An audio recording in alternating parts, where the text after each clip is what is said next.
Waziri wa zamani Daktari Fred Matiang'i amemshutumu vikali tukio la vurugu ambapo naibu rais wa zamani Rigathi Gachagua pamoja na waumini walikabiliwa vikali wakati wa ibada kanisani katika kaunti ya Nyeri. Matiang'i alitaja shambulio hilo kama ukiukaji mkubwa wa mahali pa ibada, ukiukaji wa haki za binadamu na ishara ya kupungua kwa viwango vya utawala nchini. Caleb Mouti na taarifa hiyo.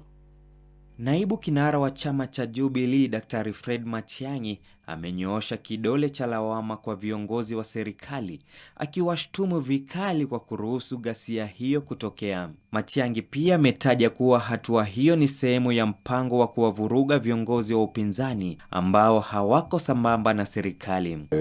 Mimi leo nataka kuzungumza wazi. Ni mtindo ambao unapangwa na serikali kwa kuhangaisha viongozi wa upinzani, wa kuhangaisha wale ambao hawaelewani nao. Huwezi kuwa na kitendo kama kile tuliona jana kule Othaya without county security team ya Nyeri kujua ni. Wakati huo huo, Matiang'i aliwaonya maafisa wa usalama dhidi ya kutekeleza maagizo haramu, akionya kwamba vitendo kama hivyo hatimaye vinaweza kuwalazimisha kubeba lawama binafsi. Tena ndio mimi na washauri hawa ndugu zangu viongozi walio katika vitengo vya usalama, usikubali kutumiwa kubeba uchafu wa watu na mipango ambayo inakuharibia wewe mwenyewe sifa kwanza.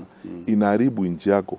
Na wakati mwingine ikiendelea namna hii, ikifika mahali hata unaweza kushtakiwa wewe mwenyewe na hayo maneno, na wewe huna haja na hayo maneno. Wewe unataka kutumikia nchi yako umalize. Licha ya hali hiyo, Matiang'i akizungumza wakati wa mahojiano na kituo kimoja cha redio nchini, aliwahimiza viongozi wa kisiasa kuheshimu sheria na haki za wananchi, akisisitiza kuwa uongozi lazima ufanyike kwa uwajibikaji mkubwa. Na kwa heshima kubwa sana kwa wale viongozi wetu wako kwa serikali, tafadhali tuheshimu akili na uwezo wa wananchi tunaowaongoza. Kuna mambo mengine tunaambia wananchi ambayo unashangaa kwa sababu inawezekanaje? Sasa labda kuna kitu inapangwa hapo, kuna mambo inaendelea hapo. Unaweza kuona hizi rocket science, unaweza kuona hapo kuna kitu inafanywa hapo. Utakuja kusikia baada ya miezi mbili. Nikiripotia Dira ya Hope TV, mimi ni Caleb Mouti.